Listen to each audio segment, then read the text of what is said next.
Center for Management Studies sir yate MBA BBA and Cms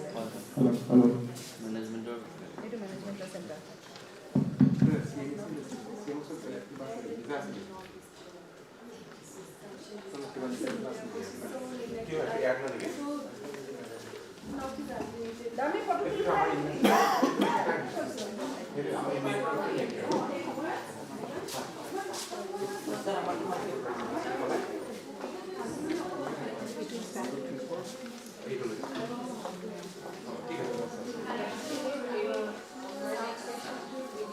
hello.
nãy mà nó vẽ rồi, có link của nó.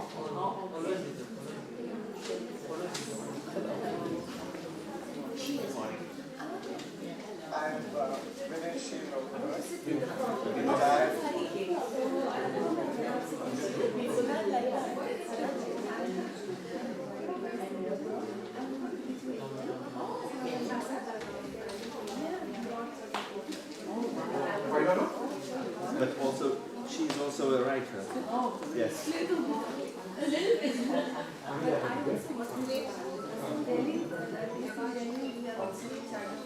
Every year. I said last September and then I next year.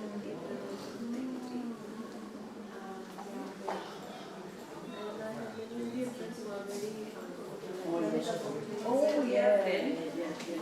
she's been all friends and she's been praising Uttarakhand. She loves it.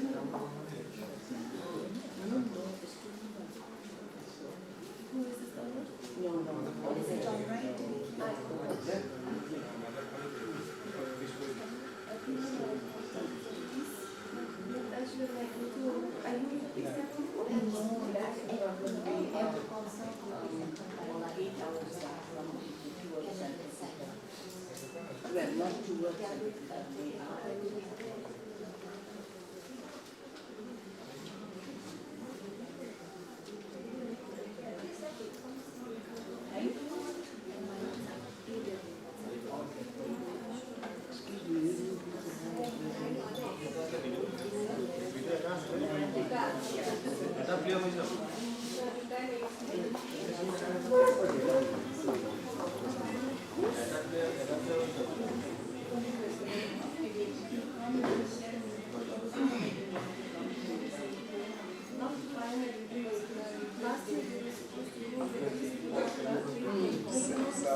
I'm sorry about mushrooms.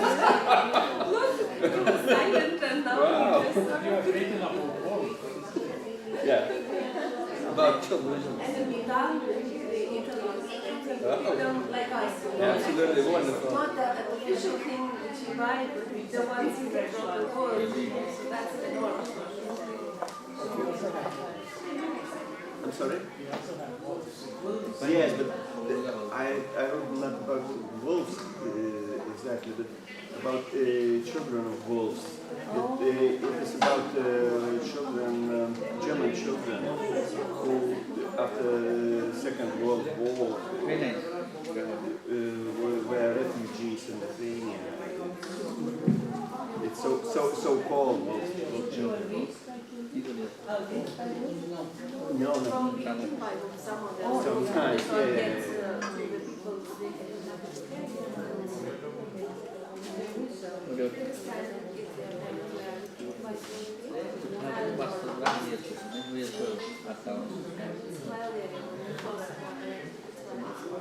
Facebook, but this is of course the antibody.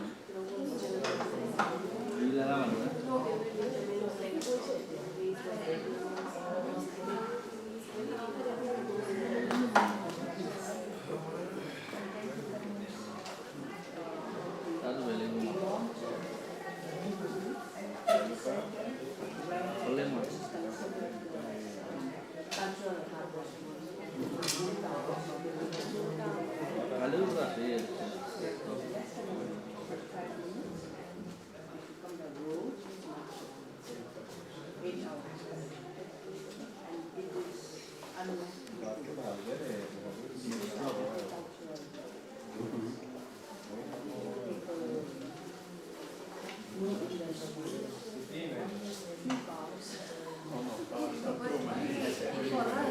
him who alone looks like so amazing, so Bhutanese, because every house, every single house has Bhutanese features. Windows, unusual time, and even it could be a chapter of a bank, but it would look like a monastery. Everything is so beautiful. Yeah, it is problem from Lithuania to go to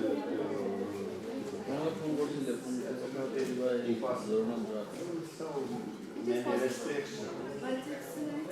It's just like buy every day, you have to buy a lot of money.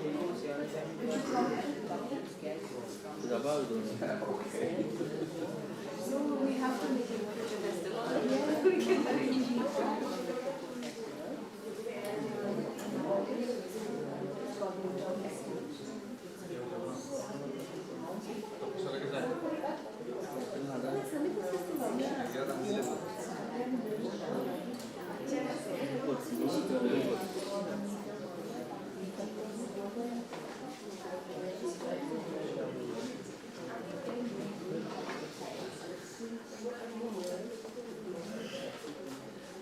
she was telling me about this.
But we are looking for entertainment as well as some students. She was with us. She said she's on the right.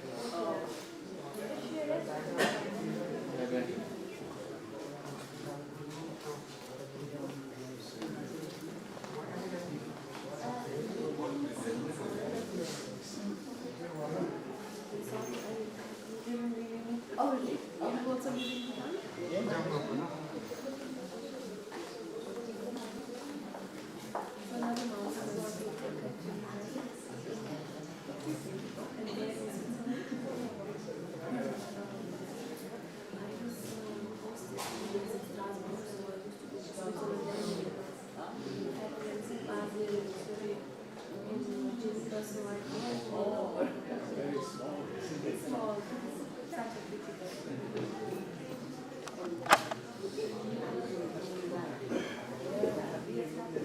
Highest civilization.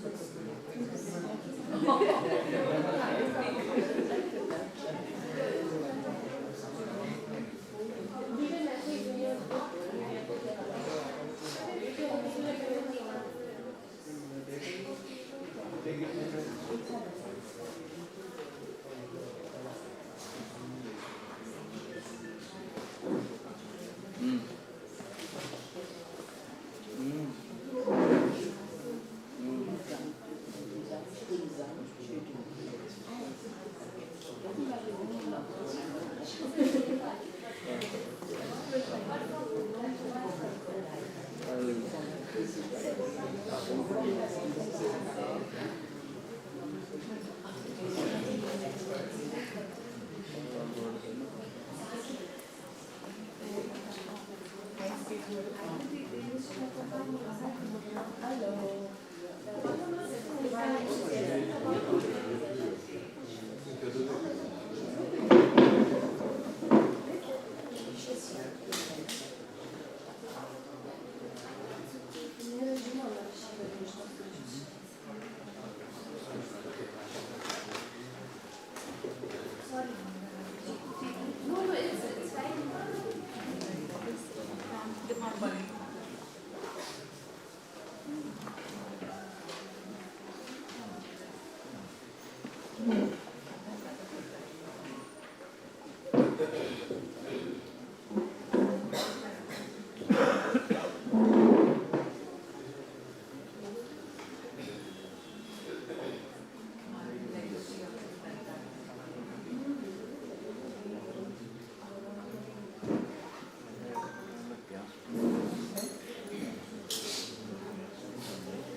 It may be some misunderstanding. Hello. May I have your kind attention? So we are about to begin the session, and with this, I wish you a very warm good morning and a warm welcome to the session of today's at Dibrugad University International Literature Festival 2025, organized by Dibrugad University in collaboration with Focal, where words weave the world. Today, we gather not just to explore stories, but to view the world through a magical lens, the eyes of children. The innocence, curiosity, and wonder that children brings to their experiences are what make their perspectives so unique, so touching, and so powerful. Our session, Kidding Me, No Dear, where Lekha Rai will dwell deep on life through children's eyes with Rashmi Narjari, Kunjam Cholin, and Idas Slavicus, is going to be a wonderful journey into these young minds exploring how authors from different cultures and backgrounds capture the essence of childhood through literature. Without further delay, let me introduce you all to our esteemed speakers, and please join me in welcoming them. First, we have Lekha Rai. I request our volunteers to escort ma'am to the dais. Lekha Rai is a certified storyteller with a background of teaching in a couple of universities of Assam and Sikkim. She began her entrepreneurial journey with Cafe The Twins, a bookstore cum cafe in Darjeeling, where she promotes local writers and hosts several literary events. She founded Kathaghar, nurturing the young through stories with an attempt to keep alive the storytelling tradition, foster love of reading among young generations. She has contributed articles in various magazines and journals. Next, joining with us is Rashmi Narjari. Please welcome Rashmi ma'am. Rashmi Narjari is a dog lover at heart, an author by passion and an independent editor by profession. Reimagination of folklore and legends is her forte. Her acclaimed debut novel, Bloodstone, Legend of the Last Engraving, is woven around chronicles and legends of the famed Kamakhya temple in Guwahati. Her second novel, An Unfinished Church, is a historical fiction set in the Indo-Bangladesh border at Karimganj, portraying the ruthlessness and loss of identity that war and partition of nations cause. Her Whistles of the Chiffon, Tales from Assam's Boro heartland, is a lyrical narrative of stories inspired by the way of life of indigenous Boros of Assam. The Last Soul of the Jokhure is her 8th book to be released soon. She was awarded Sahitya Academy for Children's Literature in 2016 for her collection of short stories, His Share of Sky. She was also honored with Prague Perona Award for Literature in 2020. Her work is being taught in universities and researched for doctoral theses and have been translated into other Indian and foreign languages as well. Joining with us is Alvidas Lapicus. Please welcome, sir, to the dais. Alvydas Lapicus is a Lithuanian writer navigating the worlds of literature, theatre, film, and television. He is a poet, novelist, playwright, screenwriter, actor, and director. His novel, Manovardas, Martyr in the Shadow of Wolves, a story about the so-called wolf children, became the most read novel of 2012 in Lithuanian and has gone through 11 reprints. It is one of the most translated Lithuanian books of recent times and has now been published in several other European and Arabic languages. His writings are characterized by a lively visual style and subtle intertwining of the past as present. We are also honored to have with us Kunjang Chaudhan. Please welcome ma'am with a round of applause. Kunjang Chaudhan is a writer and storyteller known for her attempts to record and express the Bhutanese experience through both fiction and non-fiction. As Bhutan rapidly evolved from an oral society to a digital one, she feels an urgent responsibility to capture the stories and knowledge that might be lost in the transition. She started her writing career in 1994, documenting Bhutanese folk tales and tales of the mythical Yeti. Before writing novels, including her 2005 debut novel Circle of Karma, which was shortlisted for the Alifrex des Lectrices Award, she has also written several short stories and children's books. Her books have been translated into French, Dutch, Italian, Turkish, Japanese, Chinese, Thai, and others. Kunjang is the 2023 recipient of the Sark Literature Award and 2024 Bhutan Eco's Legacy Award. She is currently working on a memoir of her childhood in 1950s. The time that was a threshold to modern Bhutan. With this, I'd also like you all to introduce to our reporters who will be documenting the session for today. They are Upajiti Bora from Chemistry Department and Father Pratim Sarma from Pol Science. With this, I hand over the session to our moderator, Ms. Lekha Rai, and welcome you all to the session once again. Thank you. Hello. Namaskar everyone and a very good morning to our session titled Getting Me No Dear, where we would like to discuss about world through the perspective of a child. So, and I feel really honored to get this opportunity to moderate such a panel of esteemed writers. So, to start off with, ma'am, like recently I read somewhere that a book written for an adult might not be for a child, might not be apt for a child. But interestingly, a book for a child is always a rewarding and an enriching experience for everyone, even an adult. So on this note, I would like to start off the discussion. And I think my first question would be to Rashmi ma'am. Ma'am, a children's writer, as a children's writer, it is often said that a children's writer has this unique or rare quality of, looking at the world through a child's perspective, or you can say thinking like a child in an adult. You can say thinking like a child, though an author is an adult.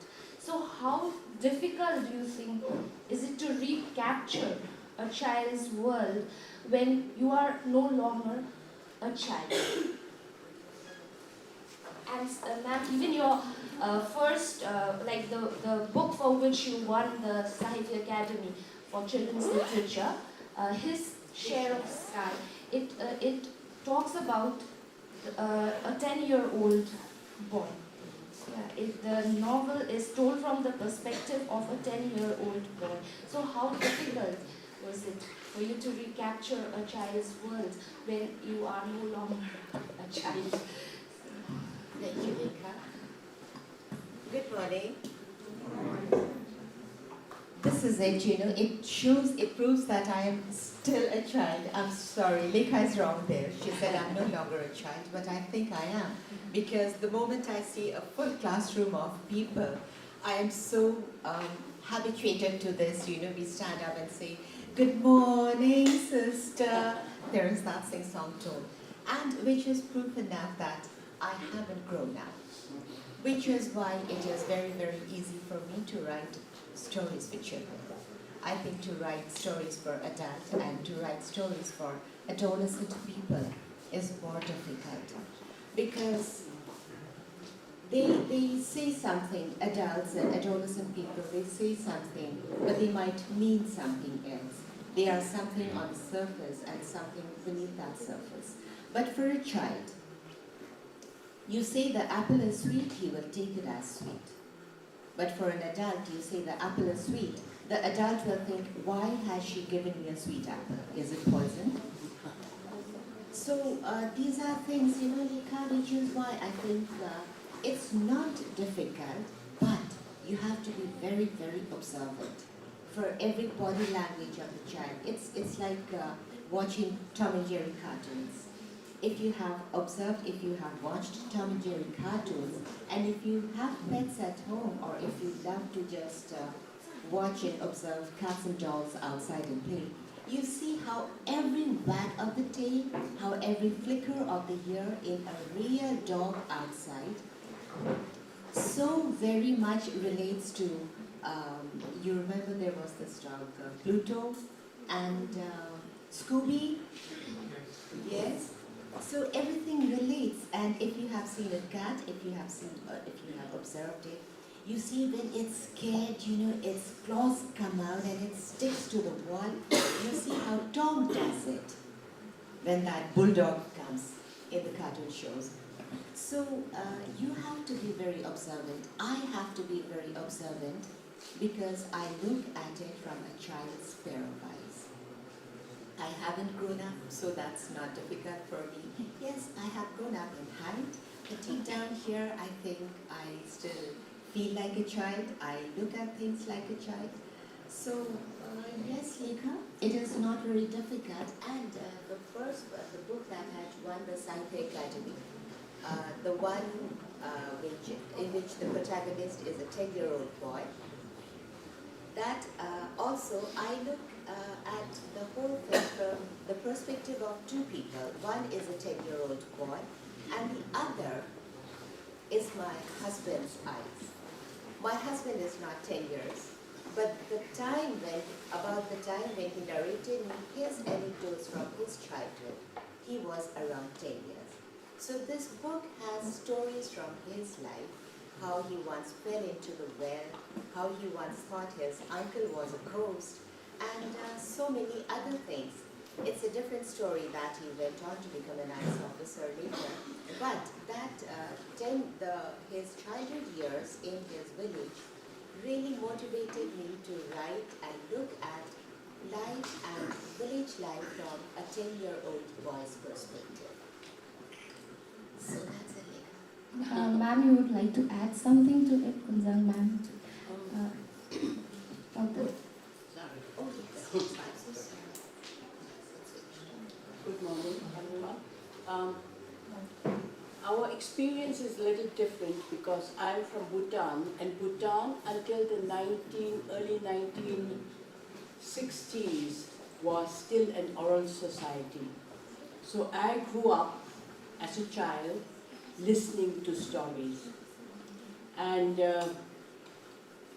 you know, over the years, when education, modern education with English medium was introduced, all the children went to schools and you know, learned stories about everybody else around the world.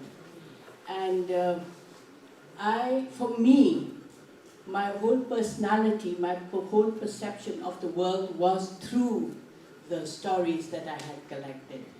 And In 1962, when I was sent to a boarding school in India, where I didn't speak any language, where I couldn't understand what people were saying to me, I couldn't communicate with anybody, it was the folk tales, the stories of my home that gave me a grounding. So I would tell my stories to myself, because nobody understood my language. I couldn't understand anybody, and that went on for about 5-6 months till I could actually begin to understand. I was in a place called Kalimpong, where the medium of education was in English, and all the students, my cohort, and the students were either Nepali, Bengali, Hindi speaking, which I knew nothing of. So actually, the folk tales that made me and shaped me was what kept my sanity. So it became very important for me. But over the years, what happened was, we didn't have a very strong literary environment in Bhutan. We had literature, but they were mostly religious literature that was confined to the monks, to the clergy. So the common people did not know anything of the books that were there. And so I always say, and some people agree with me, that in my country, we went from the oral society, left the literary tradition, went right into digital age, because our development into modernization was so quick and fast. Then when I had my own children, and we were living in the US, my husband and I and our children were living in the US, our children became very confused. You know, we came from Bhutan, lived for a while in Europe, and then went to the US, and they were saying, who are we? We are not Americans. We are not what we see on television. We are not what is taught in the school. And that was the time I felt the real danger of our culture and our oral tradition being lost. So I started writing down the same stories I had heard as a child for my children. And it was not, I didn't write to have it published. I wrote it to document and give to my children the legacy of the oral stories. But it just grew and grew and grew and grew, and finally somebody said, why don't you publish it? So that's how I started. So it is through the eyes of a child who was me, but when I wrote it down, it was quite a risk, because when you change the oral tradition into a written tradition, you lose so much. You know, the way it's told, in what context it's told, and how you describe things, and are you thinking of an audience or are you thinking of children? So I didn't write it at the level of a young child, but I wrote it for children in a little older who could read and appreciate, because around that time it was also my children had grown up, they were in the teens and things like this. That's how I saw, and I didn't think of the child in me writing for children, but something that I wanted to give to this lost generation of people having not had a literary tradition, going right into the digital. They were on computers and mobile phones and things like this. So this was my process of my history of our world.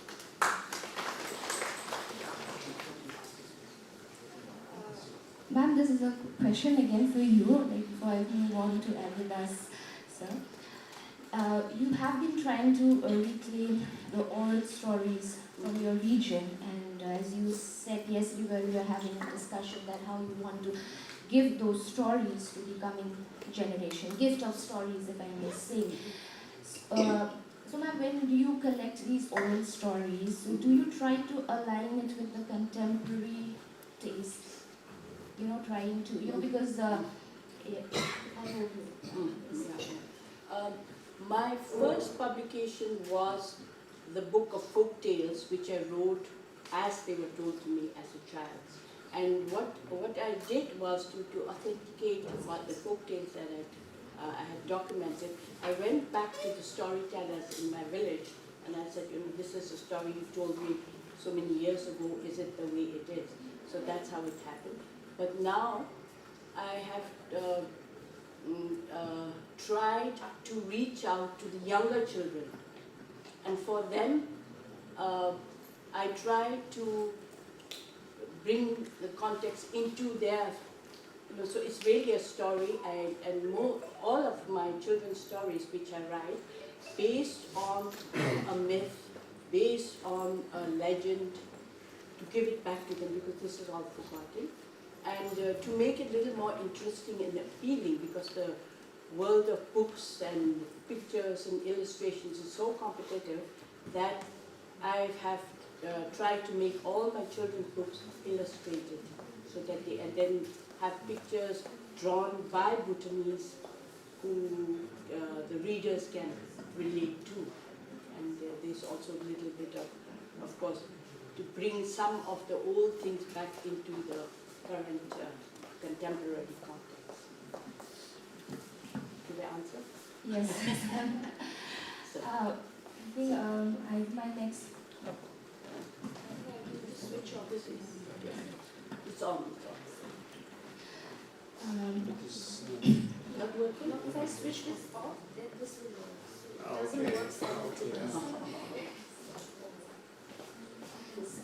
So I just roughly went through the excerpt of your book in the Shadows of Wolves.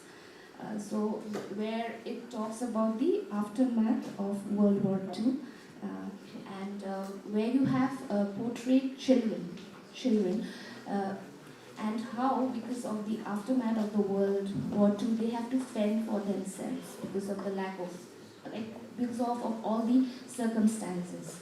So I think that is what I understood after reading the excerpt from your book. But I think it would be better if you could tell the audience a bit about your book, and if you want, so you can read a few lines from the book too. But coming to the question that I want to ask you is, so you have portrayed children in conflict situations. So how challenging for you as a writer it was to portray kids in conflict situations, because we often take kids for granted and we feel that they do not react to conflict or chaos. So could you just share a bit about it?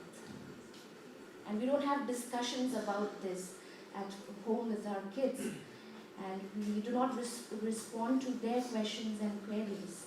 So how difficult it was for you to write about children in conflict situations?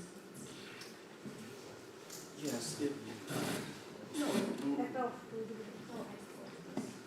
Okay, hello. Now it works. Yes, my book is not for children. This book about children, but it was quite difficult to write, but for every writer, maybe it's quite difficult to write about other people. But it's the main rule that for writer, that to understand that other is he or she is other. It's not you. He thinking in different way. He talking in different way. He's not you. He decided things to do not the same like you may decide. I think when you write it about children, it's the same. But my book was, it was born from necessary. It was necessary to write this book because I met those people. I talked with them. They told me their stories. Their stories were very cruel and bloody and very hard. And they asked me then, what you will do with our memories, what you will do with our stories. And it was very difficult to how to say, to find the form, how to write about all those people, because I met a lot of people. Also, I read what I could. So my book is about whole. We can say whole in the history, about some kind of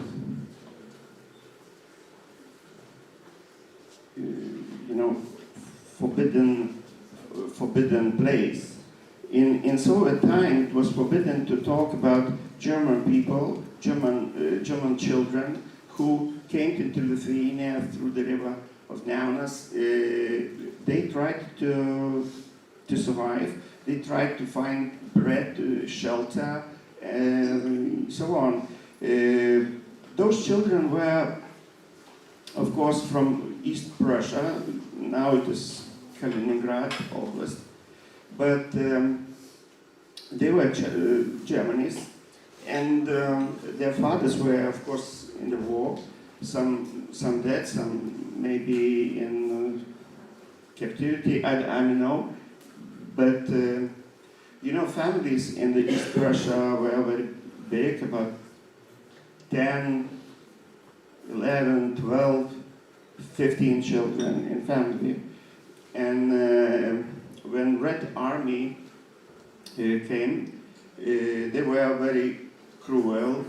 They raped all women, even girls, and killed a lot of people. They bombed and broke every building and so on. And those children were orphanages, and they knew that behind the river is Lithuania, is more safer country. Our country was occupied by Red Army also, but was more safer because East Prussia was Germany, and after 4 years of war, Russian army was very cruel, very. It was like revenge, some kind of revenge. They were very cruel in this East Prussia lands. So in Lithuania was a little bit better, and those children came to Lithuania to trying to find some food. They were very young. Sometimes they are 4 or 5 years. And you can imagine in Lithuania it was quite cold, and through the ice on the river they came to the Lithuania. They didn't know language, of course. They didn't know nothing, and they were in a forest somewhere, and many of them died from cold, hunger, and from wolves, of course, and other met some people in Lithuania who helped them. Many of them met bad people who did not help. So my story is about childhood who was lost. Yes, and about our people in Lithuania. They tried to help those Germans, but they were afraid that Russians took them and to deport them to Siberia if they help for these Germans, because Germans were enemies of Russians. So deportations in Lithuania were quite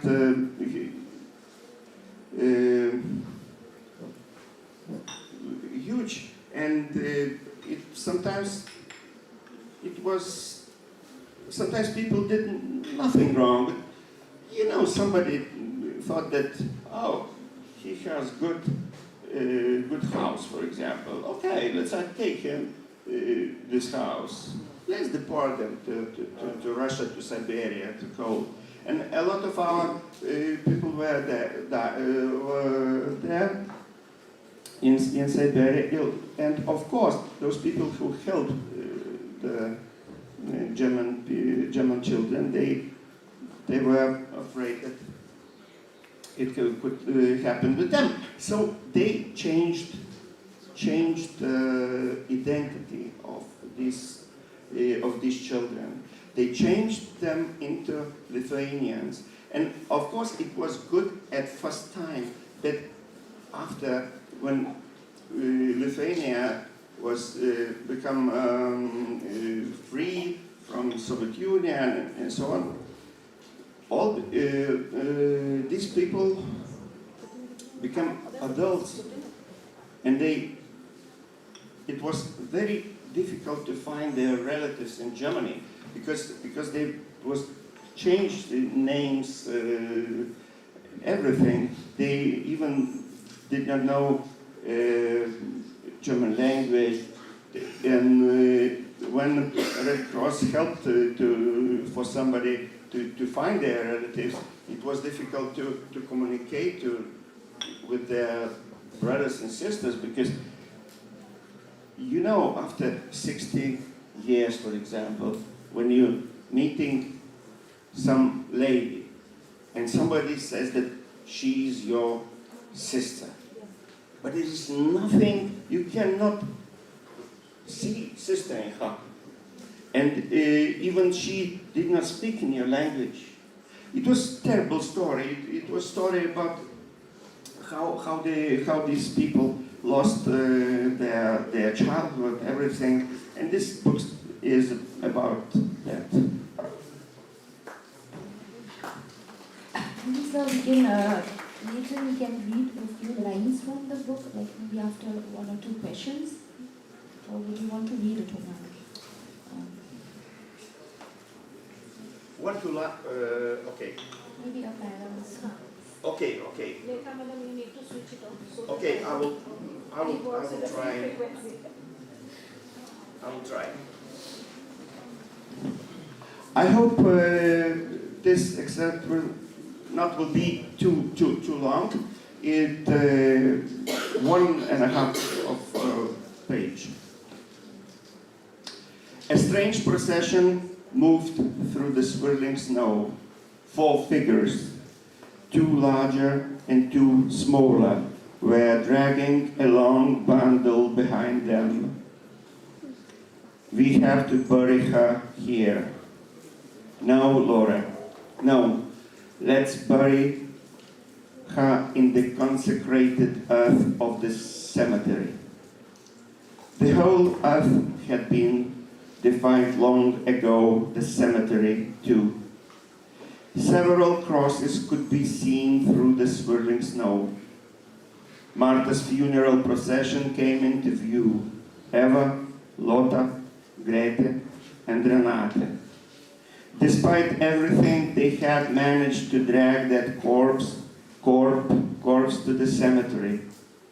The soil was frozen, so they were unable to dig a proper grave. Instead, they carved out a shallow ditch in the snow and laid the body in it, then covered it again. They made a cross out of twigs and stuck it in the snow, and the women said prayers and crossed themselves. God forbid that we should ever suffer this kind of death, this kind of funeral. Who knows ever? You can see what happens around us. Who knows what awaits us? We're not going to be able to choose the time or place. Greta had fallen to her knees in the snow that had just been used to cover her mother. She was wailing. Auntie Lotta lifted the girl up.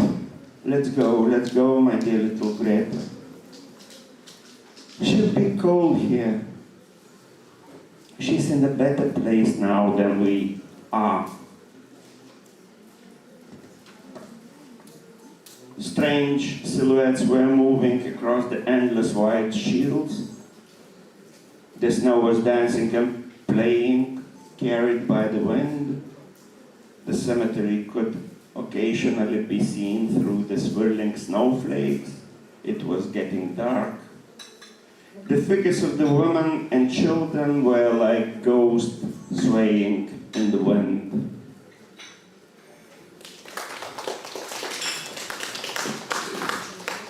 Thank you, sir. Your book talks about lost childhood, as you said, and then where there's a role reversal kind of thing, ma'am, where you know the child has to take on the responsibility of providing for his family. So there's a kind of role reversal there. And when we talk about childhood, because you know the idea of childhood has changed with time. So when we talk about childhood in today's time, you know, we can find this idea of a lost childhood also. Lost childhood in the sense of a child losing his childhood because of the, you know, the presence of the huge presence of digital technology, where somehow nature has become, you can say, a world of fantasy for kids. And as your protagonist in the book, my share of his share of sky. He is someone who learns from nature more than from The digital world and books. yeah. So, ma'am, what are your views on this? Like, where the protagonist, the 10-year-old protagonist, he is more in tune with nature. So, what are your views on it, and how do you think the idea of childhood has changed with time?